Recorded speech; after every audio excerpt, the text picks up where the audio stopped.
असतो मा सद्गमय तमसो मा ज्योतिर्गमय मृत्युर्मा अमृतं गमय ओम शांति शांति शांति।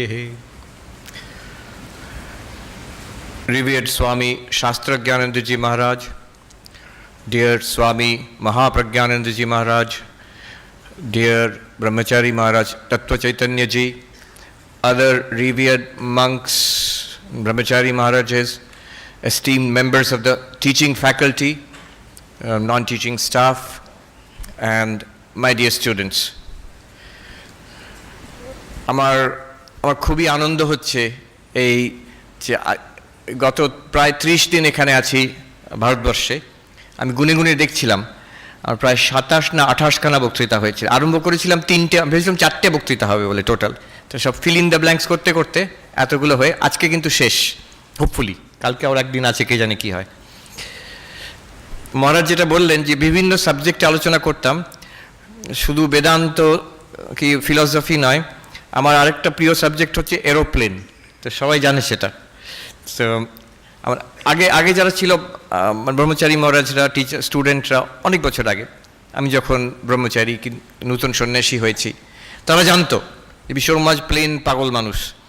একবার একটা খুব বড় বেদান্তের আলোচনা, একটা গোষ্ঠী হচ্ছে আমাদের বেলুড় মঠে ট্রেনিং সেন্টারে, তো সবাই কিছু বললো, আমিও কিছু বললাম। ব্রহ্মচারী মহারাজরা প্রশ্ন করছে, তো কেউ আমাকে কোনো প্রশ্ন করলো না, কেউ আমাকে কি জিজ্ঞেস করলো না। যাই হোক, আমার একটু মন খারাপ হয়েছিল, বেরিয়ে আসছে আমি গেট থেকে, তখন একজন ব্রহ্মচারী মা ছুটে এসে, মহারাজ একটা প্রশ্ন আছে। বললাম যা, এখন কিছু নিশ্চয়ই হবে, ব্রহ্ম আত্মা চৈতন্য। মহারাজ ওই প্লেনটা ওড়ে কী করে?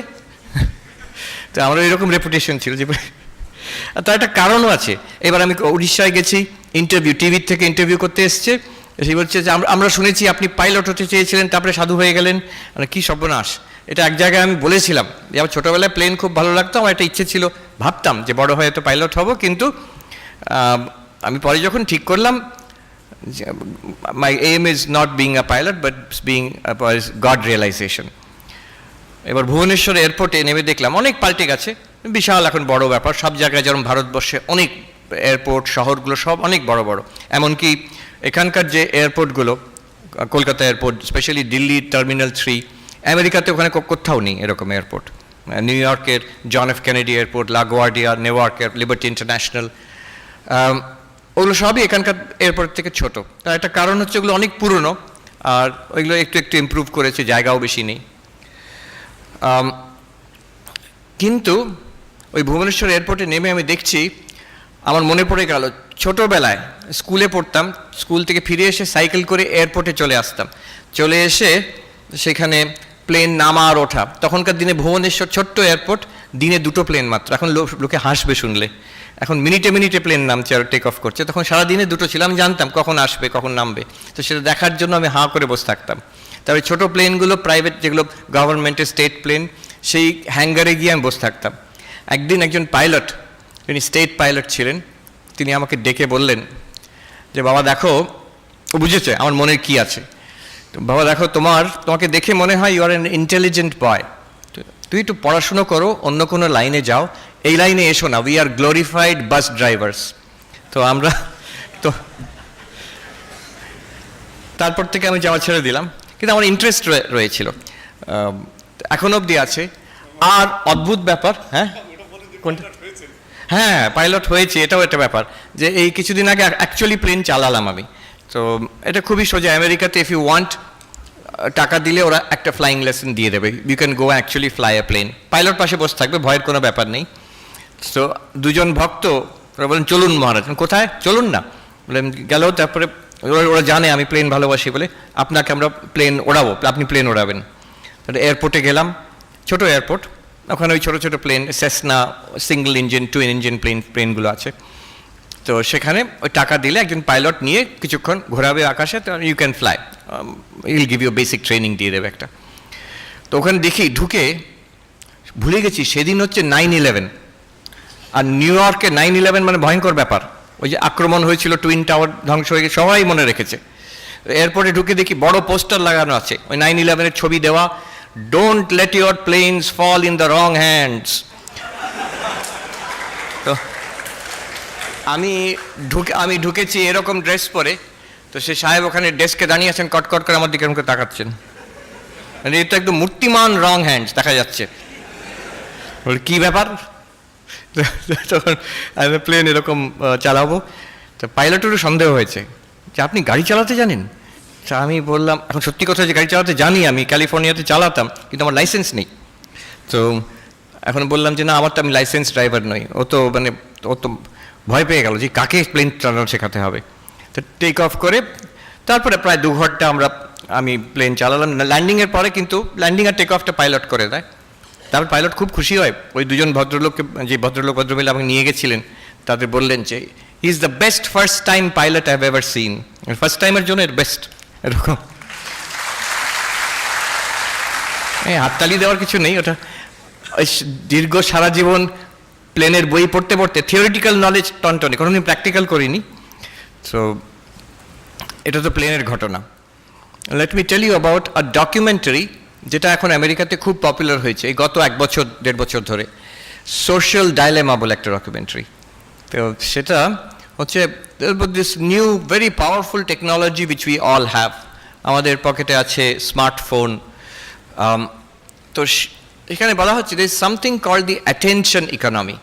অ্যাটেনশন ইকোনমি মানে কি, যে দেখো ইন্টারনেটে ওরা they found out very fast আমার ওয়েবসাইট, আমার ওয়েব পেজে whatever content I give it's not enough. সব কিছুই তো ফ্রি এখন অ্যাভেলেবল। তুমি কি এমন দেবে এক্সট্রা নিউ যেটা অন্য কোথাও নেই? সবাই তোমার কাছে আসবে দেখতে, তোমার ওয়েব পেজে আসবে, নাথিং। সব কিছুই দেওয়া আছে ফ্রিলি ওখানে। Now, how to get the attention of people? কি করে, how do you ensure people will come to your website, তোমার news portal, তোমার you visit your company's website or whatever it is? You have to grab their attention. আর কেন attention grab করবে? Because money. Behind it, everything is money. তুমি যতবার ওই web page যাবে, more you click, the more revenue it generate for that provider. Now, how to capture your attention? এটা actually চলছে Silicon Valley. some of the smartest people are there, আর তারা সারাক্ষণ ভাবছে তোমার কনসেন্ট্রেশনটা কি করে নষ্ট করবে। Basically that's their job. So they are designing technologies which will addict us. যদি আমরা নিজের থেকে ভিজিট করতে আরম্ভ করি, আমরা যদি অ্যাডিক্টেড হয়ে যাই ওই কন্টেন্ট, ওই ওয়েব পেজে, তাহলে ওদের কাজ হয়ে গেল। নিজের থেকে যদি বারে বারে কেউ আসতে চায় টু মাই ওয়েব পেজ, তাহলে তো আমার রেভিনিউ বাড়তেই থাকবে। Now how do I addict you? কী করে তোমাকে অ্যাডিকশন করা যেতে পারে? এখানে একটা কথা আছে, remember when the product is free, যদি কোনো ফ্রি প্রোডাক্ট তুমি পাচ্ছ, remember then you are the product which is being sold. যদি মার্কেটে একটা ফ্রি পেয়ে যাচ্ছি, সেখান থেকে ওখানে অন্য কোনো মতলব আছে। মতলবটা কি? তাহলে ওখানে কি বিক্রি করছে? ওই ইন্টারনেটটা বিক্রি করছে না, ওয়েব পেজটা বিক্রি করছে না, ও তোমাকে বিক্রি করছে ওখানে। না, আমাকে বিক্রি করছে মানে আমি তো বেশ আছি না, তোমার অ্যাটেনশন, তোমার সময়, তোমার ফোকাসটাকে ওখানে বিক্রি করা হচ্ছে।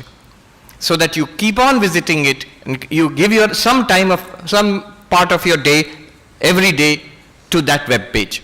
এইটাই বিক্রি করা হচ্ছে ওখানে। তো কী করে মানুষকে অ্যাডিক্ট করবো? You just see that documentary, সত্যি দেখাবার মতন ওটা, মানে what seeing what's going on. The technology is gambling. তো লাস ভেগাস ওখানে আমেরিকাতে খুব বিখ্যাত, সবাই ওখানে কোনো ভালো লোক যায় না, লাস ভেগাসে যায় ইয়ে করতে, ফুর্তি করতে আর জুয়া খেলতে। ওখানে সব বড় বড় গ্যাম্বলিং ক্যাসিনোজ আছে। আমি গেছি, কিন্তু জুয়া খেলতে যাইনি। আমাদের স্বামী সহানন্দজি ছিলেন, উনি বললেন যে ওইখানেই একটা বেদান্ত সোসাইটি দরকার। কেন? ওই যখন মানুষ ক্যাসিনোর থেকে বেরিয়ে আসবে হতাশ হয়, তখন এখানে এসো, তোমাকে দেখাচ্ছি বেদান্ত, তখন রেডি, তখন ফিট ক্যান্ডিডেট ফর বেদান্ত হয়ে আসবে। সর্বহারা হয় যখন ওখান থেকে বেরিয়ে আসবে, যদিও বেশি লোকজন যায় না বেদান্ত সোসাইটি, সবাই ওখানেই যায় ওই ক্যাসিনোতে। তো ওখানকার টেকনোলজিটা কি? একটা সিম্পল বাট ডেভিলিশ সাইকোলজিটা কি, যে তুমি ওই যদি গ্যাম্বলিং মেশিনে গিয়ে খেলো, then you will see it's not that you will never win, তুমি মাঝে মাঝে জিতবে, কিছু পয়সা, কিছু ডলার পাবে, but it's not that you will win regularly জিতবে না, কি রেগুলারলি হারবেও না। র্যান্ডামলি একটা স্ট্যাটিস্টিক্যাল প্যাটার্ন করা আছে, you will once in a while win, ওই আশাতে আরেকবার করে দেখি, এবার হয়তো জিতে যাব, তার অনেকটা ডলার পাবো, হলো না, আরেকবার করি, দূর ছাই, আর একবার করি, তাতে যা হয় হয়, যেই করলাম জিতে গেলাম, বাহ আরেকবার করে দেখি তাহলে। এইভাবে you are kept hooked. Remember, on the whole, in the long run, those who are gamblers they are bound to lose. বলেন অনলি দ্য হাউস উইন্স, যে ক্যাসিনো সেই জিতবে, এমনভাবে প্রোগ্রামিং করা আছে, they will win. But what they will do is gambling addiction হয়ে যায়।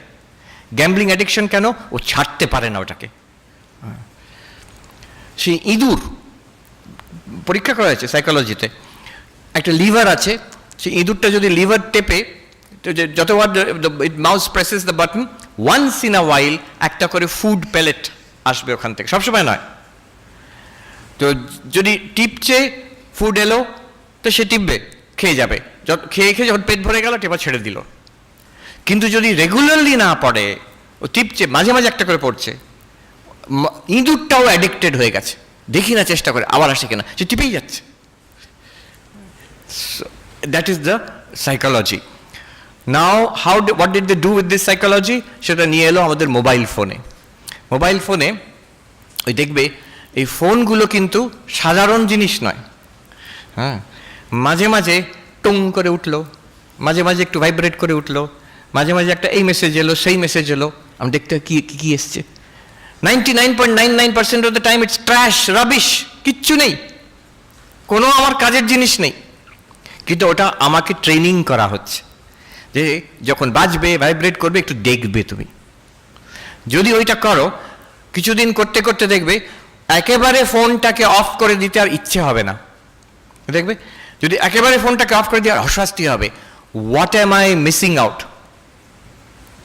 কি একটা নাম আছে, FOMO, fear of missing out, হ্যাঁ ওটা নাম বলে, FOMO, fear of missing out. কি একটা যেন হয়ে গেল, আমি জানতে পারলাম না, হয়তো দরকারি মেসেজ এসছে, হয়তো কোনো আমার ফেসবুক কোনো জায়গায় কোনো আপডেট এসছে, এই সোশ্যাল মিডিয়া থেকে কন্টিনিউয়াসলি আপডেট আসছে, তোমাকে অবজার্ভ করছে, ওরকম মানে একদম সেই আর্টিফিশিয়াল ইন্টেলিজেন্স বসানো আছে, আমাদের সব ব্যবহারগুলো অবজার্ভ করছে। শুধু অবজার্ভ করছে না, আমরা কি বলছি এখনই, যে ফোন অন আছে, আমরা যে কথা বলছি শুনছে, অ্যাকচুয়ালি শুনছে, অ্যান্ড ইটস বিং রেকর্ডেড। আর সেইটার বেসিসে তোমাকে ওরা অ্যাডভার্টাইজমেন্ট পাঠাবে। আমি অমুক সময়, আচ্ছা কালকে দিল্লি আছে, আমি অন করে দেখবো, শিওর এনাফ দিল্লির ফ্লাইটে কী কী অপশান আছে, এই খাবারটা খাবেন, এই উবারটা করবেন, এই হোটেলে থাকবেন। কি করে জানলো দিল্লি যাচ্ছি বলে? ওই যে টিকিট একটা কাটা হয়েছে, ওটার সঙ্গে কোনো কানেকশন নেই, কিন্তু আমার পুরো ইমেল স্ক্যান করে দেখে নিল, ও এই বেটা দিল্লি যাবে, তাহলে এটাকে কয়েকটা অফার দিয়ে দেখি, নায়িকা নিতেই পারে, who knows? So this is how it works. The key is, and আমাদের অসুবিধাটা কি? অসুবিধে হচ্ছে it is taking away our attention, আমাদের সময়, and we are getting addicted to it. যারা আগেকার প্রজন্মের লোক, তারা বলবে তো টেকনোলজি মানে ক্লিশেড কথা, টেকনোলজিতে একটা ভালো ইউজ আছে, একটা খারাপ ইউজ আছে, যেভাবে ইউজ করবে সেটাই, যদি ভালো ইউজ করলে ভালো, খারাপ ইউজ করলে খারাপ। No, they are wrong. It is not a neutral technology. It has been purpose designed to affect our attention and to addict us. পয়সার জন্য আছে ওর পেছনে। যে ল্যান্ডলাইন একটা বসেছিল ঘরে, আমরা ছোটবেলায় দেখেছি, ওটার সঙ্গে আমাদের এই পকেটে যে ফোনটা আছে, হেভেন অ্যান্ড হেল ডিফারেন্স আছে। That landline was A static device, 10 বছর 15 বছর ওই একটাই সেট থাকতো বাড়িতে, হ্যাঁ, কখনো কাজ করতো কখনো করতো না, যাই হোক। কিন্তু এই ফোনটা এখন সব রকম কাজ করে, বিশেষ করে connectivity, internet, data is the cheapest in India. এখানে যা তোমরা খরচ করছো, আমি ইউএসএতে নিউ ইয়র্ক ম্যানহাটনে আমি যা ডেটা পাই, you are getting 10 times cheaper in India, 10 times cheaper. আমি সারা মাসে আমার লিমিট হচ্ছে বোধহয় কত, 6 GB না কত, এখানে তুমি 1.52 GB পার ডে ফ্রি পাচ্ছ। ওটা ওখানে হচ্ছে চিপ প্ল্যান একটা। So this enormous connectivity, in fact একটা কাজ ভালো করে না এই ফোনগুলো, সেটা হচ্ছে ফোনের কাজ। মানুষ ফোন করছে, আমি দেখেছি জিওতে, এদিক থেকেও হ্যালো হ্যালো হ্যালো করে যাচ্ছে, ওদিক থেকেও হ্যালো হ্যালো হ্যালো করে, ড্রপ সিগন্যাল। ওই একটা কাজ ঠিক করে করে না, বাকি সব করছে ঠিক করে। So this attention, and it has a tremendous impact, especially on students. What happens is we lose the power of focus.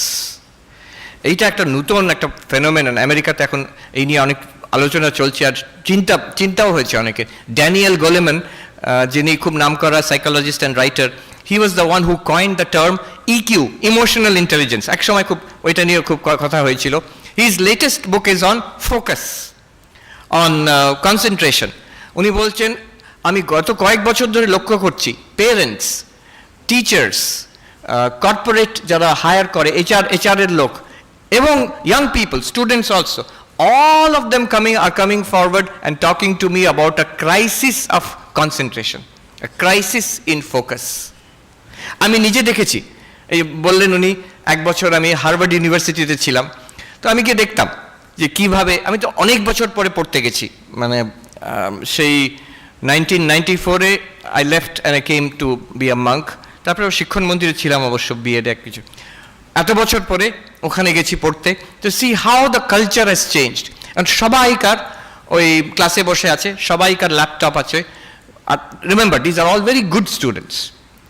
So professor is teaching, and আমি লক্ষ্য করলাম, আমি গ্যালারির পেছন দিকে ওপরে বসতাম, তো ছেলেমেয়েরা পড়ছে যখন, they are listening to the professor, then they are looking at the laptop, ওই কিছু একটা সার্চ করছে, যেটা উনি বলেছেন সেটা সার্চ করলো, সার্চ করে ওখান থেকে আরেকটা জায়গায় গেল, আরেকটা জায়গা থেকে আরেকটা জায়গায় গেল, কিছুক্ষণ ওদিক সেই ঘুরে টুরে এসে আবার কি বলছেন শুনলো। সে প্রফেসর কিন্তু বলে যাচ্ছেন, মাঝখানে পুরো গ্যাপটা পুরো মিস হয়ে গেল কি বলছেন। This is a new phenomenon called intermittent attention. Intermittent attention মানে অ্যাটেনশন দিচ্ছে না তা নয়, দিচ্ছে, আবার একটু ফোনটা দেখলো, আবার শুনলো, আবার একটু ফোনটা দেখলো, আবার শুনলো। শুধু কলেজে নয়, this is also true in offices. অফিসে বলছে, কর্পোরেট অফিসে মিটিং চলছে, বস হয়তো কিছু বলছেন, ওয়ার্কাররা শুনছে, যারা এমপ্লয়ি ম্যানেজার্স, ওই কিন্তু ওই মাঝে মাঝে শুনছে, মাঝে মাঝে দেখছে এটা। So this is the phenomenon of intermittent attention. School লেভেলেও বলছে, they have done a survey and they find that school লেভেলেও the teachers are reporting that attention span, বাচ্চাদের অ্যাটেনশন স্প্যান অনেক কমে গেছে। যেটা 8 ঘন্টা 25-30 মিনিট একটা করে লেকচার হতো, that has now become 10 minutes. 10 মিনিটে বেশি বললে বাচ্চারা স্থির হয়ে বসে থাকতে পারছে না। তোমরা নাও স্কুলের বাচ্চা ওখানে আমেরিকাতে, কেন? They are use to being entertained at home and they expect to be entertained in school also. আমাকে পড়াতে হবে এমন করে যে তারা যাতে একদম সেই সিনেমার মতন করে পড়াতে হবে, নাহলে শুনবে না। So that they feel their attention has to be captured. Now this is not a good state of affairs. Swami Vivekananda বলেছেন, the difference between an ordinary person and a great person lies in the degree of concentration. All knowledge, বলছেন the key to all knowledge is concentration. এই কথা বললে অনেকে বলবে এটা বাড়িয়ে চাড়িয়ে বলেছেন, অল নলেজ কনসেন্ট্রেশন দিয়ে হয়। সায়েন্টিফিক নলেজ একটা সায়েন্টিফিক প্রসিডিওর আছে, টিম ওয়ার্ক আছে, হ্যাঁ, সায়েন্টিফিক গ্র্যান্ট আনতে হবে, ল্যাবরেটরি আছে, এই একটা প্রসেস দিয়ে যেতে যেতে নলেজ হয়, কনসেন্ট্রেশন দিয়ে হবে। I read a biographical piece on John von Neumann. Von Neumann was one of the greatest scientist of the physicist of the 20th, উনি কি 2বার নোবেল প্রাইজ পেয়েছিলেন নাকি আমি ভুলে গেছি। সো ভন নয়ম্যান, ওনার বিষয়ে একটা biographical piece. Basically, he was actually, in some sense, more, I would say, brilliant than Einstein himself. Einstein's achievements gulo onek beshi, onek boro jaygaয় উনি কাজ করেছেন, কিন্তু von Neumann's Virat range of achievements, and practically as a person was a blazing intellect. ওনার বিষয়ে বলা হচ্ছে, he had the firm conviction that he would be able to solve any problem, crack any problem by the sheer power of his focused mind. উনি বলছেন, আমি খুব মন দিয়ে একটা জিনিসকে ভাবি, আই এম শিওর এটা সলিউশন আমি বার করতে পারবো। স্বামীজির কথা একদম হুবহু বলছেন, by the power of concentration. আমি হার্ভার্ডে যখন ছিলাম, নিজের পড়াশোনা কম করতাম, আর ওখানে আমি যেতাম যত সব নাম করা, মানে যেই ফিল্ডে আমার ইন্টারেস্ট আছে, ইকোনমিক্সে, ফিলসফি, কিছু সায়েন্সে, সাইকোলজিতে, যে যে বই টই লঞ্চ হচ্ছে, নতুন স্কলার যারা আসছেন, হার্ভার্ডে এটা প্রেস্টিজিয়াস, যে আমার বইটা যদি হার্ভার্ড থেকে লঞ্চ হয় এটা বেশ বড় ব্যাপার। তো অনেক, তাই জন্য খুব অনেক চিন্তাবিদ, স্কলার্স, তাদের সঙ্গে দেখা হওয়ার সুযোগ হয়েছিল। তো ওয়ান থিং আই নোটিসড, আমি মাঝে মাঝে জিজ্ঞেস করতাম এই ফোকাস নিয়ে, আর সবাই কিন্তু ওই জায়গায় একমত, যে কোনো বড় কাজ করতে গেলে, এটা তো স্কলারলি কাজ, মানে যেমন তোমরা যেমন আছো, মাস্টারমশাইয়ের যে কাজে আমরা সবাই এখানে আছি, it's an academic institution. Most valuable commodity is attention. Time, energy, বিশেষ করে attention, most valuable commodity. সবাইকার, everywhere. And the more, আমি তো দেখছি, ইয়াং ছেলেমেয়েদের বাদ দিলে ওখানে, most of the others, you will be amazed, কতটা কম ওরা টেকনোলজির উপর ডিপেন্ড করে।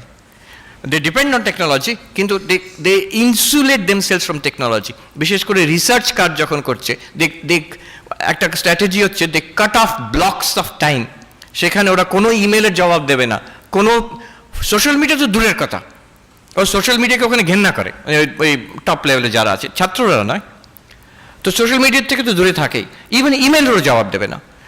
They have to isolate themselves from the world, তার কয়েক ঘন্টা প্রতিদিন আমার রিসার্চের কাজে দেবো আমি, ওটা না হলে হবে না। If I am scattering my self, আমি একটা প্রফেসরকে ওখানে দেখলাম না যে সারাক্ষণ সোশ্যাল মিডিয়া করছে, সেলফি তুলছে, নো, ছাত্রছাত্রীরা করছে অনেকটা, but not the research scholars, PhD scholars, graduate students, Professor's তো নয়। So this is one characteristic of all excellent academic work, and I'm sure in other fields also, বিশেষ করে academic work definitely.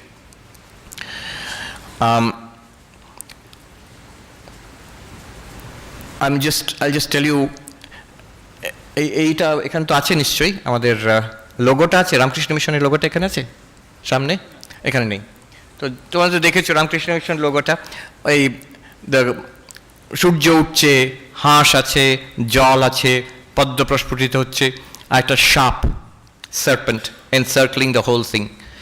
তো ওটার মানে, ওটা কিন্তু স্বামী বিবেকানন্দ নিজে এঁকেছিলেন। Vedanta Society of New York যেখানে আমি আছি, সেখানে একদিন সকালবেলা একজন ডাচ ভদ্রলোক, উনি স্বামী বিবেকানন্দের লেকচার উনি ছাপাতেন, তো উনি এসে জিজ্ঞেস করলেন সকালবেলা ব্রেকফাস্ট টাইমে, স্বামী it will be good to have a logo, যেটা আমরা ছাপিয়ে বিক্রি করবো, তো একটা লোগো থাকলে ভালো হয়।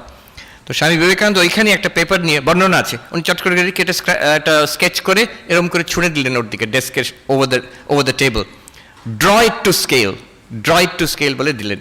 কি মানে এটার? যেখানে সূর্যটা হচ্ছে জ্ঞানের প্রতীক, পদ্মটা হচ্ছে ভক্তির প্রতীক, ঢেউগুলো হচ্ছে কর্মের প্রতীক, আর পুরো জিনিসটাকে এনসার্কেল করে যে সাপটি আছে, আমরা তো বলি কুণ্ডলিনী এসব বলি, but basically it is focus, the power of concentration. এই সবকে একসঙ্গে করলে, জ্ঞান কর্ম ভক্তিকে একসঙ্গে করলে, ইয়োগড উইথ যোগা, আমরা এটাকে সাধারণ ব্যাখ্যা করি কর্মযোগ, জ্ঞান যোগ, ভক্তি যোগ, রাজযোগ একসঙ্গে করে, বা মাঝখানে যে হাঁস সাঁতার কাটছে, ওটার প্রতীক হচ্ছে পরমাত্মার প্রতীক, ভগবানকে পাওয়া যায়, পরমাত্মাকে পাওয়া যায়, এইটা আমরা ব্যাখ্যা করি। বাট আরেক জায়গায় স্বামীজি এটা অন্যরকম ব্যাখ্যা করেছেন। উনি বলছেন the power, jnana, bhakti and karma yoked to the power of yoga. এই তিনটে জ্ঞান ভক্তি কর্মের পেছনে যোগের যদি পাওয়ার থাকে, তখন ভগবান লাভ করা যেতে পারে। যোগের পাওয়ারটা, পাওয়ার অফ যোগ means power of focus, power of concentration. পড়াশুনো শুধু কেন, ভগবান লাভ অব্দি হতে পারে ওই power of focus, power of concentration দিয়ে। যোগ to the power of focus. ওই একজন পজিটিভ সাইকোলজিস্ট, তার বইতে, কনসেন্ট্রেশনের ওপর বই, তিনি ওই সর্পের যে প্রতীকটা ওটা ব্যবহার করেছেন। স্বামী বিবেকানন্দ পড়েননি, আই এম শিওর, নিজের থেকে উনি ভেবেছেন ওটা এক্স্যাক্টলি যা স্বামী বিবেকানন্দ বলছেন। ওটাকে আরও একটু ব্যাখ্যা করছেন যে বেস্ট এক্সাম্পল অফ ফোকাস হচ্ছে এই কোবরা, ফোনা তুলেছে। কি মানে? সো একটা cobra, imagine a cobra with a raised hood, it is focused on the prey, মানে ওই ব্যাংকে একটা ইঁদুরকে ধরবে, তার উপর একদম laser like focus, number one. Number two, it holds the focus. Laser like focus তো আমরা সবাই করতে পারি, 1 মিনিট 2 মিনিটের জন্য করতে পারি। Our problem is we are unable to hold it, it shifts. আর যেটা সোশ্যাল মিডিয়া করে চট করে শিফট করিয়ে দেয় এক জায়গা থেকে আরেক জায়গা। So we are unable to hold it. The cobra, it holds that focus, অনেকক্ষণ ধরে আছে। আর থার্ড, ভেরি ইম্পর্টেন্ট, ওই ফোনাটা বলছেন it's a symbol of cutting out the rest of the world. এই জগৎ সংসারকে বাদ দিয়ে দিচ্ছে। হ্যাঁ, যে বায়োলজি পড়েছে বলছে না মহারাজ ওইটা তো মানে নয়, আই নো দ্যাট। ফোনাটা ওটা it's a kind of mechanism of the cobra, নিজেকে আরও ইন্টিমিডেটিং করার জন্য ফুলিয়ে ওঠে ওটা ওরমভাবে। কিন্তু অ্যাকচুয়ালি এটা it's being used in a symbolic way. উনি বলছেন এটাকে এভাবে ভাবো, ও জগৎ সংসারকে বাদ দিয়ে দিচ্ছে। So 3 components of concentration.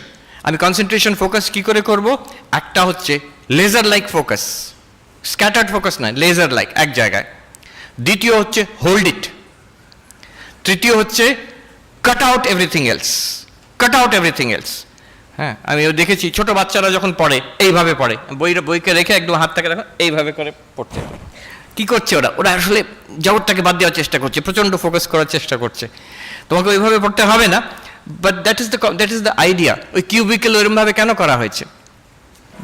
আমি হারভার্ডে দেখলাম, আবার মজার কিউবিকেল ছবি দেখিয়েছিলাম, ছোট ছোট বাক্সর মধ্যে ওর মধ্যে বসে যাও, পা ছড়িয়ে বসতে পারবে, এবার সব চারিদিক থেকে বন্ধ হয়ে যাবে। তুমি বাইরে দেখতে পাচ্ছ, তোমাকে আর কেউ দেখতে পারবে না। ওটা একটা বাক্স আছে, আর কিছু নেই, ওর মধ্যে তুমি বসে আছো কিন্তু। এবার তার মধ্যে তুমি কম্পিউটার আছে, তুমি পড়াশোনা করতে পারো, ঘুমোতে পারো, যাই করতে পারো। Focus. So cutting out everything else, laser like. Swami Vivekananda বলছেন secret to concentration is to do whatever you are doing with the fullest possible attention. That's a laser like focus. তারপরে হোল্ড ইট, ডোন্ট শেক। হ্যাঁ, উত্তরাখণ্ডে একজন সাধু, উনি ধ্যান কি করে করতে হবে তার ইনস্ট্রাকশন দিচ্ছে। সে একদম এনসিসির প্যারেড গ্রাউন্ড ইনস্ট্রাক্টরের মতন। বলছেন হিলো মাত, নড়বে না, সোজা বসে থাকো। বলো মাত, কোনো কথা বলবে না। সোচো মাত, চিন্তা করবে না। হিলো মাত, বলো মাত, সোচো মাত। Which means be steady, hold that focus, and also cut out everything else. কিছু পজিটিভ সাইকোলজি রিসেন্টলি ওরা বার করেছে যে an optimum time, এটা তুমি নিতেও পারো নাও নিতে পারো। an optimum time is you divide your time into 25 minutes. বেশিক্ষণ যারা পারছে না, বিশেষ করে যাদের ফোকাসের অসুবিধে, সবাই করে না, অনেকে by nature you are focused, many of you are very good students, so তোমাদের একটা হ্যাবিট আছে ফোকাস করার। But if you find it difficult, problematic, then you can divide your time into 25-minute gaps. একদম 25 minute without any kind of disturbance, with intensity. একটা সংকল্প করবেন যে I will cut off this time, এখন থেকে 25 minutes আর কিচ্ছু হবে না, কোনো মোবাইল নয়, কোনো বন্ধুর সঙ্গে কথা নয়, কোনো অন্য চিন্তা নয়, জাস্ট এই বইটা কি, লেখাটা কি, অ্যাসাইনমেন্টটা। 25 minutes later I can give a little, যদি ইচ্ছে করে একটা গ্যাপ দিলাম, কয়েক মিনিট এদিক ওদিক দেখলাম, একটু স্ট্রেচ করলাম, একটু গিয়ে জল খেয়ে এলাম, হ্যাঁ, আবার তার নেক্সট 25 মিনিটস। বলছে এটা নাকি ভালো কাজ করে। Depends, you must have your own study habits, তো নিজে তৈরি করতে হবে। It depends from, it changes from person to person. যদি অনেকক্ষণ ধরে রাখতে পারো কনসেন্ট্রেশন আরও ভালো, না পারলে এটা একটা। নাও স্বামী বিবেকানন্দ উনি যখন বলছেন যে do whatever you are doing with the fullest possible attention, আমরা মনে করতে পারি সব কিছু ফুলেস্ট পসিবল অ্যাটেনশন দিয়ে করবো কেন? আমি একটা বই পড়ছি, ঠিক আছে, ফুলেস্ট পসিবল অ্যাটেনশন। বন্ধুর সঙ্গে গল্প করছি, ফুলেস্ট পসিবল অ্যাটেনশন কি দরকার, তো রিল্যাক্স করছি। But no, it's a habit of the mind. So we have only one mind. Swami Vivekananda বলছেন remember you have only one mind, it is the same mind. যে মনটাকে সারাদিন আমি ছেড়ে দিচ্ছি, ঢিলেভাবে চলছে, যেমন চলছে চলুক, এখানে যেমন চলছে চলুক চলবে না, যেহেতু you have a routine here. মহারাজরা আছেন, ওয়ার্ডেনরা আছেন, একটা টাইম টেবিল, একটা ঘন্টা আছে, so you are, it's good, you are in a routine. কিন্তু যখন রুটিন নেই, তুমি একা পড়ছো, অন্য কোনো শহরে কেউ বলার নেই, মহারাজ নেই, বাবা মা নেই, একা আছো, যেমন ইচ্ছে তুমি থাকলে, then you will notice one thing, যখন আমার ইচ্ছে হচ্ছে পড়তে, that I have to focus on something, আর মন নিচ্ছে না তখন, because I have let the mind run as it wants to throughout the day. এখন রাত্রিরে পড়ে নেবো, কাজটা রাত্রিরে করে নেবো, এখন একটু যাই বন্ধুদের সঙ্গে, এখন একটু ইন্টারনেটে ব্রাউজিং করি, এখন একটু সিনেমা দেখতে যাই, এখন একটু খেয়ে আসি বাইরে গিয়ে। এবার রাত 10টা যখন হলো, কালকে অ্যাসাইনমেন্ট ডিউ, পড়তে বসলাম, তখন মন বলছে পড়বো না। কেন? সারাদিন আমি নেচে খেলে হেসে বেরিয়েছি, এখন এই বোরিং কাজটা করবোই না। তুই জোর করে করতে বলো, ঘুমিয়ে পড়বে মন, mind will go to sleep. It's the same mind.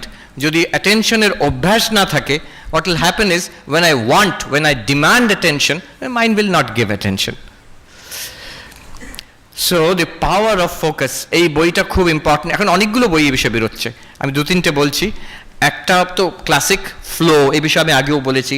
মিহাই চিকজেনমিহাই একজন পজিটিভ সাইকোলজিস্ট, আমেরিকাতে কাজ করছেন উনি অনেক দিন ধরে। তো he has written this book flow. It's about focus. আমি ফোকাসের বিষয়ে, কনসেন্ট্রেশনের বিষয়ে পজিটিভ সাইকোলজি আজকাল যা আবিষ্কার করেছে মোস্টলি ওই একটা বই পড়লে অনেক কিছু বোঝা যায়। It's very helpful.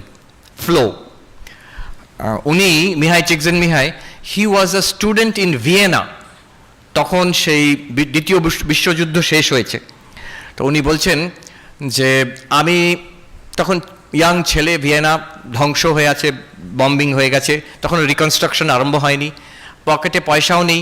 আমার সন্ধ্যেবেলা দুটো অপশন ছিল, একটা সিনেমা দেখতে যাব, পয়সা নেই, তারপর দেখলো পাশে একটা লেকচার হচ্ছে, ফ্রি লেকচার। বললো তো ফ্রি লেকচারে যাই, সিনেমা দেখার পয়সা নেই। বললাম আমি ফ্রি লেকচারে গেলাম, সেখানে গিয়ে আমি মন্ত্রমুগ্ধের মতন শুনে গেলাম। কে বলছেন? কার্ল ইয়ুং সেখানে লেকচার দিচ্ছেন। বলছে সেই যে আমার অ্যাট্রাকশন হলো সাইকোলজির প্রতি, তখন টিনেজার, আমি ঠিক করলাম এই সাবজেক্টটাই আমি পড়বো সারা জীবন। আর হিজ হোল ফোকাস, ওনার point, his study was the quality of life. আমাদের জীবনের সবচেয়ে উন্নত কোয়ালিটি, বেস্ট লাইফ কখন হয়? And he came to this understanding, যখন আমরা মোস্ট ফোকাসড, মোস্ট কনসেন্ট্রেটেড, তখনই আমাদের বেস্ট লাইফ হয়। Most focused, he also said, on some worthwhile project. আমি তো মোস্ট ফোকাসড হতে পারি একটা সিনেমা দেখার সময়, ক্রিকেট খেলার সময়ও তো মোস্ট ফোকাসড হতে পারি, তাতে কি আমার হাই কোয়ালিটি অফ লাইফ হবে? না। একটা worthwhile project. What is the worthwhile project? তোমার পড়াশোনা হতে পারে, তোমার কাজ হতে পারে, তোমার বই লেখা হতে পারে, ক্রিয়েটিভ এন্ডেভার হতে পারে, সায়েন্স আর্ট কিছু হতে পারে, স্পোর্টস হতে পারে, খেলা, সাম ওয়ার্থওয়াইল চ্যালেঞ্জিং টাস্ক। তাতে যখন আমার প্রচণ্ড ফোকাস আসে, that is the most high quality life, যেটা মানুষ রিপোর্ট করছে। So if I want my life to be very fulfilling, one of the key components is focus, concentration chhada, and the ability to pour oneself into the object. Swami Vivekananda bolchen, if I had to do my education all over again, I would develop the power of attachment and detachment, and with a perfected instrument I would go around collecting information, knowledge. Swamiji তো এখানেই পড়েছেন। আমি গতকাল Presidency college ইউনিভার্সিটিতে গেছিলাম, ওখানে ওদের নাম করা যারা এক্স স্টুডেন্ট, তাদের নাম বড় বড় করে লেখা আছে। তো দু জায়গায় দেখলাম স্বামী বিবেকানন্দের নাম বড় করে লেখা আছে। হি ওয়াজ দেয়ার। উনি এরকম সেমিনারেও আসতেন। ওদের একটা পুরনো রেজিস্টার খুঁজে পেয়েছে, সেমিনার হচ্ছে। তো কে কে অ্যাটেন্ড করছেন তার মধ্যে আছেন নরেন্দ্রনাথ দত্ত, ওনার সই আছে। পরবর্তীকালে আরেকটা সেমিনার বেশ কয়েক বছর পরে বলছে আমরা পেলাম সুভাষচন্দ্র বোস অ্যাটেন্ড করছেন সেমিনারটা। So this ability to throw yourself completely into something, it indicates the quality of your life. একটা কথা আছে আমার খুব ভালো লাগে, what determines the quality of my life? What I think about and how much I think about that determines the quality of my life. আমার মনে আমি কি পুষে রেখেছি আর কতটা পুষে রেখেছি, that will determine the quality of my life. যিনি লিখেছেন উনি বলছেন, আমি যখন এটা অ্যাপ্লাই করলাম দেখলাম আমার ক্যান্সার হয়েছিল, কেমোথেরাপি হচ্ছে, এত টাকা খরচ হচ্ছে, মরেও যাবে হয়তো, এত রকম বাজে চিন্তা, আমার লাইফ একদম একটা নরক হয়ে গেছিল। বাট শি রাইটস দ্যাট আমি ঠিক করলাম এরকমভাবে বাঁচা যায় না, আই উইল কনসেন্ট্রেট, যেটা আমার সবচেয়ে ভালো লাগে সেটার উপরে আমি মন দেবো। ও লেখালেখি করতেন, তো ওইটার উপরে আমি মন দিলাম, আর যতটুকু সময় যা দরকার হসপিটাল, টাকা, বিল পেমেন্ট, ওইটা না হলে নাই, ওইটুকু করে দিলাম। বাকি সময়টা সব সময় আমি আমার কাজের বিষয়ে চিন্তা করতাম, আমার যে লেখা। বলছে আমার quality of life became internal quality of life, it became better after cancer than before cancer. হ্যাঁ, আগে তো আমি এমনিভাবে ভেসে যাচ্ছিলাম জীবনে, এখন ওই চাপে পড়ে নিজেকে I had to make an effort আমার জীবনের কোয়ালিটিটাকে ইমপ্রুভ করার জন্য। So what you think about, আমি কি আমার ক্যান্সার, রোগ, এই টাকা পয়সার চিন্তা নিয়ে সারাক্ষণ ভাবছি, নাকি আমার ফেভারিট সাবজেক্ট ওইটাকে নিয়ে ভাবছি, একটা কিছু কনস্ট্রাকটিভ ওয়ার্ক জীবনে, একটা বই লিখছি কিংবা ধ্যান করছি, whatever it is, something high and noble, সেখানে মনটা দিচ্ছি। then my life will improve. মিল্টনের কথা আছে, the mind in its own place can make a heaven of hell and a hell of heaven. মন নিজের থেকেই স্বর্গকে নরক বানিয়ে দিতে পারে, নরককে স্বর্গ বানিয়ে দিতে পারে। কিভাবে? কি চিন্তা আমি মনে পুষে রেখেছি, কোন চিন্তাটা, আর সেটাকে ডেলিবারেটলি করতে হবে। ডেলিবারেটলি না করলে কি হবে, যেটা ইমিডিয়েট সমস্যা সেটা মনকে সে ভূতের মতন পেয়ে বসবে। আমি যদি ডেলিবারেটলি করি, আমি আমার সাবজেক্ট এই নিয়ে ভাববো, আমি আমার ইষ্ট দেবতা, আমার আরাধ্য দেবতা ওই নিয়ে ভাবো। যোগীরা কি করে, একটা উচ্চ আদর্শের ওপরে মনটা দিয়ে রাখে, বাকি জীবনে যা হচ্ছে হচ্ছে ও অল্প একটু অ্যাটেনশন দিলেই হয়ে যায়। স্বামী ব্রহ্মানন্দ বলতেন যে মনের 3/4 of the mind keep it on god. যদি রাখতে পারো যদি, তাহলে 1/4 অফ দি মাইন্ড 25% মন দিয়ে তুমি সংসারের সব কাজ করতে পারবে। আমরা উল্টোটা করি, ঈশ্বরে মন রাখি না, 100% মন দিয়েও সংসারে কাজ করতে পারছি না আমরা। দ্য মাইন্ড ওই নরক করে দিচ্ছে জীবনকে একটা। So remember this two things, the quality of your life depends what you think about and how much you think about it. মনের কতটা অংশ সেখানে দিয়ে রেখেছো। And the mind in its own place can make a heaven of hell and a hell of heaven. আমি before we go into Q&A আর দুটো point আমি ছোটো ছোটো করে বলে দিই, it's important, not directly related to focus, কিন্তু বলা দরকার। একটা হচ্ছে স্বামী বিবেকানন্দ বলছেন ফোকাসের থেকেও আগে more important and enabling quality is faith in your self. নিজের ওপরে আত্মশ্রদ্ধা, নিজের ওপরে বিশ্বাস। ওই স্বামীজির বিখ্যাত কথা, the old religion said he who does not believe in God is an atheist, the new religion says he who does not believe in himself is an atheist.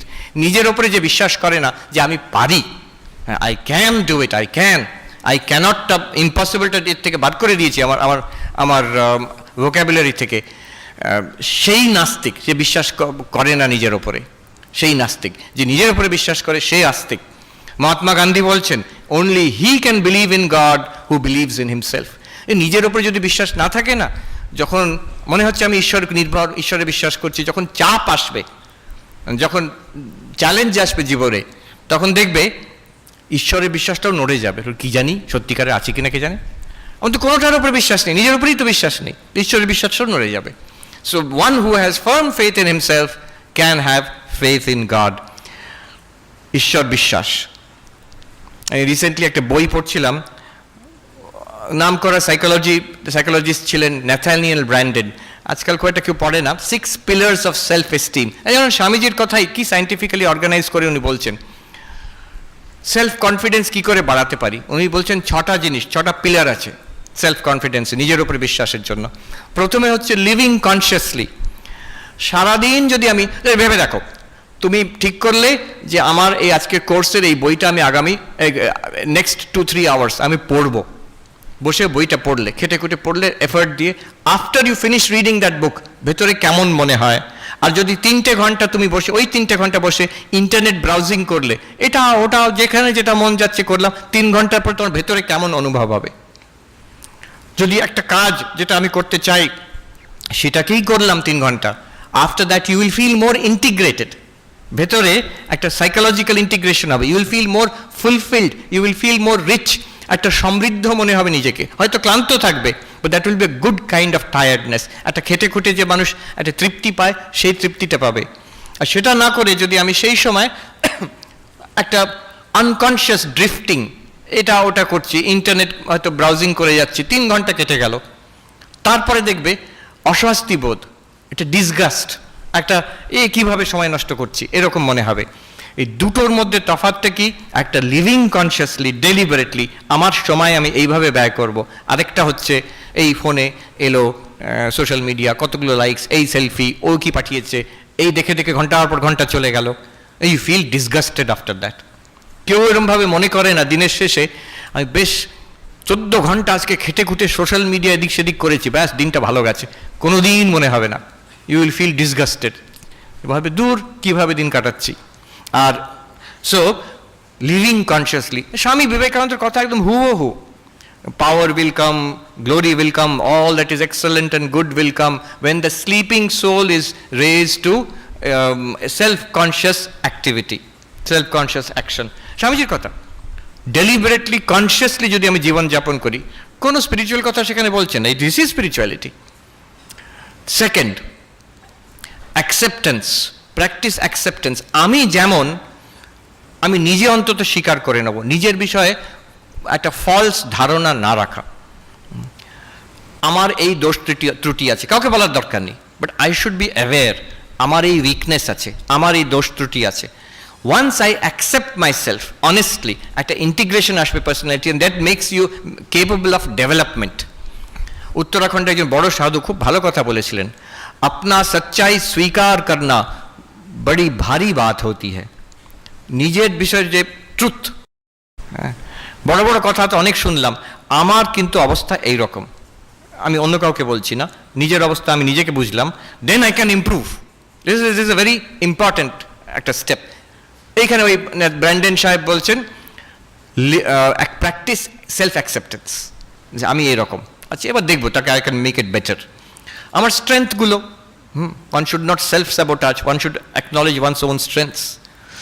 Living responsibly, practice living responsibly, মানে দায়িত্বটা নিজের ওপরে নাও।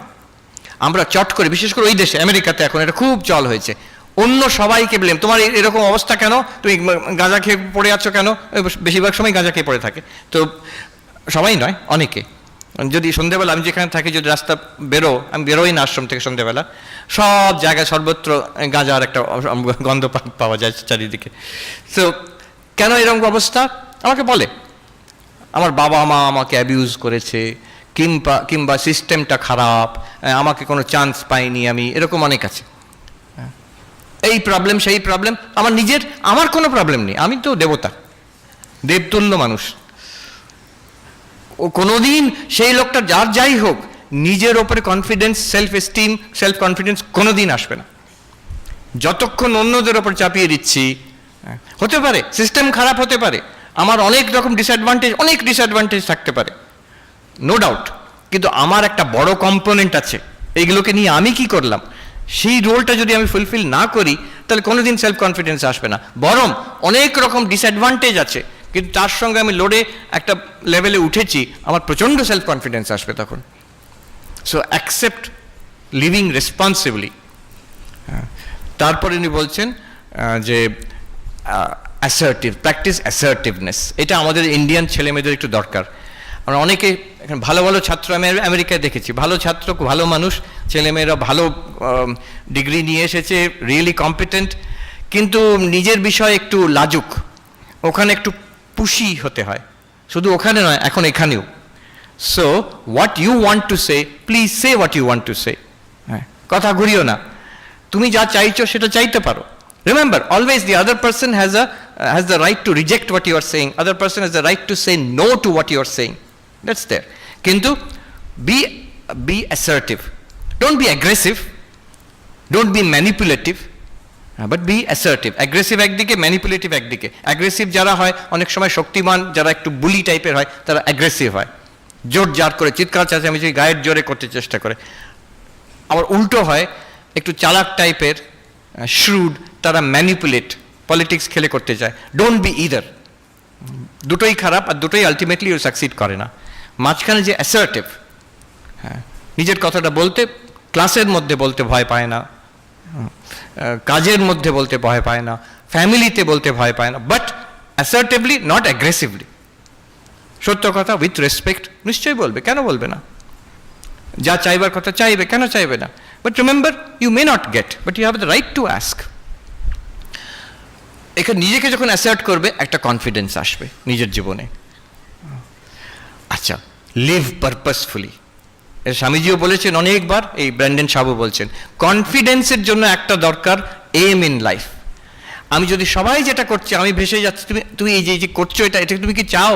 আমি ওরকম ভাবিনি, বাবা মা ভর্তি করে দিয়েছে তাই জন্য আছি আমি। তাহলে কিন্তু কোনোদিন নিজের ওপরে কনফিডেন্স আসবে না। বলবে হ্যাঁ আমি চাই, এই ডিগ্রিটা আমি চাই, এই বিদ্যাটা আমি চাই, এই সার্টিফিকেটটা আমি চাই, তাই জন্য আমি করছি। You will have confidence in yourself, একটা এস্টিম আসবে, that I am doing what I want to do, living purposefully. আমি একটা পারপাস নিয়ে বেঁচে আছি এখানে। অনেক সময় চাপে হয়, আমি ভাবি কেন আমেরিকাতে ছাত্র ছাত্রীরা ওখানে এত ফ্রিডম, কিন্তু এত রেসপন্সিবল কি করে? আমি এখানে একদম সেই প্রেসিডেন্সির থেকে সাধারণ কলেজ অবধি দেখেছি সব জায়গায় দেওয়াল লেখন, হইচই কাণ্ড, এই আন্দোলন, সেই সারাক্ষণ হই হই চলছে একটা কাণ্ড, অনেক কিছু গোলমাল চলছে, পিকুলিয়ার। কিন্তু ওই ছাত্রগুলি যখন আমেরিকায় যাচ্ছে করছে না তো, কি ওখানে খুব কড়া নিয়ম? Not at all, total freedom. One thing is, আমার মনে হয় এখানে সেন্স অফ পারপাসটা একটু কম। এখানে বাবা মারা বাচ্চাদের বাচ্চা করেই রাখতে চায়, তো বাবা মারা সব টাকা পয়সা দিয়ে দিচ্ছে, সব কিছু। এখন তুমি গিয়ে বাবা মার পয়সাতে আহ্লাদে আছো সে কলেজে, এখন সেই তো যা ইচ্ছে তাই করছে। আমেরিকায় আমি দেখেছি কলেজে পড়ছে, আমি হার্ভার্ডে দেখলাম, আমি তো সুখে ছিলাম, আমার তো টাকা দিয়ে দিয়েছে ইউনিভার্সিটির থেকে, কিন্তু অন্য ইয়াং ছেলে মেয়েরা কি প্রেশারে, তাদের খাওয়ার জন্য থাকার জন্য 2-3টে করে চাকরি করছে, টিউশন ফিস দেওয়ার জন্য 2-3টে করে পার্ট টাইম জব করছে। কেউ ওয়েটার স্টারবাক্সে কাজ করছে, কেউ লাইব্রেরিতে কাজ করছে, তাদের একটুও সময় নেই। পড়াশোনা, এত পড়াশোনার চাপ। আমার তো পড়াশোনা করে আমি একদম সে ঘুরে বেড়াচ্ছি এখানে ওখানে, এই লেকচারে যাচ্ছি সেই লেকচার, ওদের সময় নেই। আর টেনশনও কম নয়, লোন নেওয়া আছে সেটাকে ফেরত দিতে হবে, এরপরে পিএইচডিতে চান্স পাবে কিনা, তারপরে কোথাও চাকরির চান্স আছে কিনা, এইভাবে। তো এই রেসপন্সিবিলিটি খুব কম বয়সে ওদের ওপর রেসপন্সিবিলিটি আসে। So we also should have, আমাদের সোসাইটি যেদিকে যাচ্ছে কিন্তু ওই দিকেই যাচ্ছে, so you will also have to live responsibly. And finally most important, একটা sense of personal integrity. Integrity মানে আমার মরাল স্ট্যান্ডার্ড, আমি সত্য কথা বলবো, আমার নিজের একটা ডিসিপ্লিন থাকবে জীবনে, অন্যদের সঙ্গে ব্যবহারের আমার স্ট্যান্ডার্ড থাকবে, আমি ভদ্র ব্যবহার করব, আমার স্ট্যান্ডার্ড। অন্যরা বলছে বলে শুধু নয়, আমি সবাইকার কাছ থেকে, বাবা মা মহারাজদের কাছ থেকে, বই থেকে সব শিখলাম, এর মধ্যে আমি যেটা ভালো লাগলো, মাই পার্সোনাল স্ট্যান্ডার্ডস। আমার স্ট্যান্ডার্ডের নিচে যদি আমি নিজে হয়ে যাই, আমার ভেতর থেকে বিবেক বলতে থাকবে তুমি লোক ভালো নাও, তোমার দ্বারা হবে না। যে এই যদি কথাটা বলতে থাকে ভেতর থেকে আমার অন্তরাত্মা, আমার কখনো নিজের উপরে কনফিডেন্স আসবে না। So always try to maintain a certain standard of integrity, of honesty to myself. তো এটা যদি থাকে, তো 6টা জিনিস দেখো, 6টা পিলার সেলফ কনফিডেন্সের জন্য, নিজের ওপরে শ্রদ্ধার জন্য। Living consciously, in practice of accepting yourself, in a practice of accepting responsibility জীবনের জন্য, and then the practice of asserting yourself, and the practice of a purposeful life, and the practice of personal integrity. আর ওখানে Brandon সাহেব বলছে দেখো এগুলো সবগুলো কিন্তু practice, বলো না আমার এই কোয়ালিটি নেই আমি কি করব, এটা কোয়ালিটির কথা বলা হচ্ছে না, এটা একটা অ্যাকশন ওয়ার্ড, করার কথা। প্রত্যেকটা হচ্ছে করলেই হবে, একটু চেষ্টা কর, প্রত্যেকটাতে আমি চেষ্টা করছি কিনা, then you will definitely have confidence in yourself. Last point and I'll conclude here. শ্রদ্ধা, নিজের ওপরে কনফিডেন্স এবং কনসেন্ট্রেশন, এটাতে দিস ইজ এনাফ? নো, একেবারেই নয়। সে রাবণেরও প্রচণ্ড সেলফ কনফিডেন্স ছিল আর প্রচণ্ড ফোকাস ছিল, কিন্তু সে রাবণ, একটা রাক্ষসও হতে পারে উইথ প্রচণ্ড সেলফ কনফিডেন্স অ্যান্ড, বলতে চাই না, একজন বিরাট বড় দেশের লিডার যার জন্য বিরাট যুদ্ধ চলছে এখন, তারও প্রচণ্ড কনফিডেন্স আর কনসেন্ট্রেশনও আছে, কিন্তু তাতে অবস্থাটা কিন্তু ভালো, রেজাল্টটা ভালো হচ্ছে না। কিন্তু তার সঙ্গে দরকার এই সেলফলেসনেস, যে নিজের জন্য সেলফিশ, এটা ইম্যাচিওর। যতটা সেলফলেস ততটা ম্যাচিওরিটি। আর এই ম্যাচিওরিটি যে বয়সের সঙ্গে হয় তা নয়, কিন্তু আমি আমার চাই চাই চাই, এটা হচ্ছে একটা ইম্যাচিওর, বাচ্চারা করে। তারপরে যখন when you are teenager or come to your age, a certain amount of selflessness is expected. যত সেলফলেস হবে, যত আনসেলফিশ হবে, you are not the loser, never, you are always the gainer. কিছু না হলে অন্তরে তৃপ্তি থাকবে, বাইরেও সাকসেসফুল হবে। যারা যে কোনো অর্গানাইজেশনে দেখবে most valued member, most respected member, যার প্রচণ্ড কনসেন্ট্রেশন আছে, কনফিডেন্স আছে, নো, তাকে দেখলে লোকে বলবে কি স্মার্ট লোকটা দেখেছো, কি ব্রিলিয়েন্ট লোকটা দেখেছো, কিন্তু মানুষ হিসেবে অত্যন্ত বাজে লোক একটা। কিন্তু যে সবচেয়ে সেলফলেস, যে সবচেয়ে অন্যদের জন্য সময় দেয়, অন্যদের জন্য অলওয়েজ দেয়ার ফর আদার্স, এই selflessness, unselfishness, this is test of truth. একটা জিনিস যত আনসেলফিশ, যত selfless, that is closer to the truth. Swami Vivekananda এই কয়েকটা টেস্ট দিয়েছেন truth. That which makes you strong, that is the truth. That which makes you weak, reject as poison. That which unites, that is truth. That which divides, that is falsehood.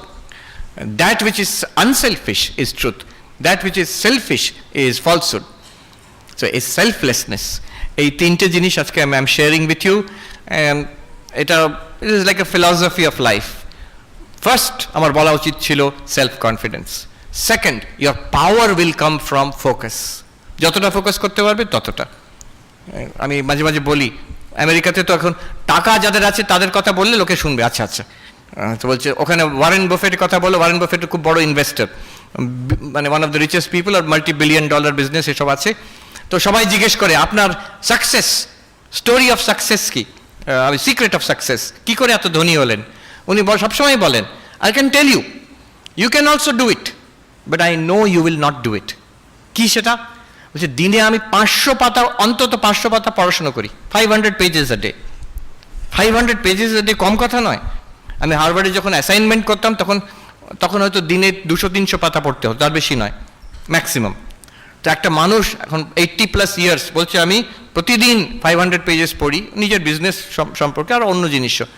এটা সবাই পারে, তোমরা করবে না আমি জানি, আমি বলছি তোমাদের সিক্রেটটা। তো this is the thing, the focus, the power of intense focus. আমেরিকাতে হিরো হচ্ছে এইসব বিলিয়নিয়াররা। এখন ইলন মাস্কের নাম শুনেছো? ইলন মাস্ক, শুনেছ? তো ওখানে ওইসব এরা সব হিরো। তো ইলন মাস্ক যখন ছোটবেলায় স্কুলে পড়তো, তখনকার দিনে ওই বই এনসাইক্লোপিডিয়া ব্রিটানিকা 2 বার পড়েছে, পুরো এনসাইক্লোপিডিয়াটা। স্কুল স্টুডেন্ট বলে অন্তত তাই। স্বামী বিবেকানন্দ পড়েছিলেন, আমরা গল্পতে পাই। এই শরৎচন্দ্র বেলুর মঠে গিয়ে জিজ্ঞেস করছেন স্বামী বিবেকানন্দকে, এই এতগুলো মোটা মোটা বই একটা মানুষ জীবনে পড়তে পারে? তখন 10টা ভলিউম ছিল। তো স্বামী বিবেকানন্দ বলছেন, তুমি কি বলছো? এর 9টা ভলিউম আমি পড়ে নিয়েছি, I am on the 10th, you ask me anything from the 9 volumes. তো শরৎচন্দ্র আবার বার করে করে জিজ্ঞেস করছেন র্যান্ডম, এখান থেকে ওখান থেকে, আর স্বামীজি প্রত্যেকটা আনসার দিলেন ঠিক ঠিক, কোনো কোনো জায়গায় কমা ফুল স্টপ অব্দি বলে দিলেন। তো শরৎচন্দ্র অবাক, কি করে সম্ভব? বলছেন by concentration and purity of mind it is possible. সবাই করতে পারে, অতটা না পারলেও অনেকটা পারি আমরা, যা পাচ্ছি তার থেকে অনেক বেটার হতে পারে। তো ইলন মাস্ক তো ও তো বলছে পড়েছে 2 বার এনসাইক্লোপিডিয়া ব্রিটানিকা। তোমরা পড়তে আরম্ভ করো না, এনসাইক্লোপিডিয়া ব্রিটানিকা পড়তে হবে তা বলছি না, but the idea of focus. And third, very important, selflessness, little bigger than me. আর সেটা পরে হবে, এখন নয়, এখন তো আমি ছোট, আমি ছাত্র না, এখনই হবে, এখনই হবে। আমি একটা মজার ঘটনা বলে শেষ করি। আমি বিএড কলেজে ছিলাম, তো আমরা ইন্টারভিউ করতাম, যারা বিএড পড়তে আসবে তাদের ইন্টারভিউ করতাম। তো মজার মজার ঘটনা হতো মাঝে মাঝে। আমার মনে আছে বাংলার ইন্টারভিউ হচ্ছে, একজন ক্যান্ডিডেট এসে বসেছেন, তাকে প্রশ্ন করা হচ্ছে, আচ্ছা বলো তো সর গোস্বামীর নাম বলো। তো সেই ছেলেটি, মাস্টারমশাই, বাংলার মাস্টারমশাই, সে বলছেন রূপ। আমাদের দিকে তাকাচ্ছে, ঠিক হচ্ছে কিনা। সনাতন, আর মনে পড়ছে না। তারপরে বলল জয় গোস্বামী, যিনি বাংলার মাস্টারমশাই, উনি উফ এরকম করে। তো সেইখানে একজন ক্যান্ডিডেট এলেন, বিরাট লম্বা দাড়ি, এরকম ঝাঁকড়া ঝাঁকড়া চুল। আমরা দেখে তো অবাক হয়ে গেছি, কি ব্যাপার? বলছে আমি কালীর সাধক। তাই? তা আপনি কি করেন মাস্টারমশাই? বলছে আমি রাত্রিরে কালী কীর্তন করি। তা আমাদের ওয়ার্ডেন মহারাজ যিনি ছিলেন, উনি বললেন যে বাবা তুমি এখানে যদি এরকম করো তো অন্য ছাত্ররা তোমার পেছনে লাগবে, তুমি থাকতে পারবে তো হোস্টেলে? ও খুব মিষ্টি ভাষী, উনি বলছেন, ওই বলছে যে আমার কোনো অসুবিধে নেই মহারাজ, ওরা থাকতে পারবে কিনা সেটা সন্দেহ আছে। এত কনফিডেন্স নিজের ওপরে। কিন্তু পরবর্তীকালে দেখা গেল ওনার এত সুন্দর ব্যবহার, এমন লিডারশিপ, সব ওই ব্যাচের, এখনো অব্দি আমি মনে রেখেছি, হ্যাঁ, সব ছাত্ররা আজ অব্দি ভুলতে পারেনি তাকে। সে সবাইকার জন্য always ready to help everybody, সবাইকার সঙ্গে মিষ্টভাষী। Within few days he became the leader of the entire batch. যত আমাদের কাজ, জগদ্ধাত্রী পুজোর খাওয়া টাওয়া সব কিছু উনি দায়িত্ব নিয়ে করেন, আর একবারও রাগ করা নয়, বিরক্তি নয়। আর অদ্ভুত দেখলাম, সবাই ওর কথা শোনে, সবাই। কালীর সাধনা কিছু ব্যাপার আছে বলে মনে হচ্ছে, কিন্তু ওই আনসেলফিশ, সব সময় সবাইকে সাহায্য করার জন্য, কারোর শরীর খারাপ আছে, কারোর কিছু দরকার, ও ছুটে গিয়ে আগে আগে করবে, লিডারশিপ। এখন স্কুলের হেডমাস্টার আছেন বলে আমি শুনেছি। এই বলে আমি শেষ করছি। Thank you very much for inviting me here. Thank you.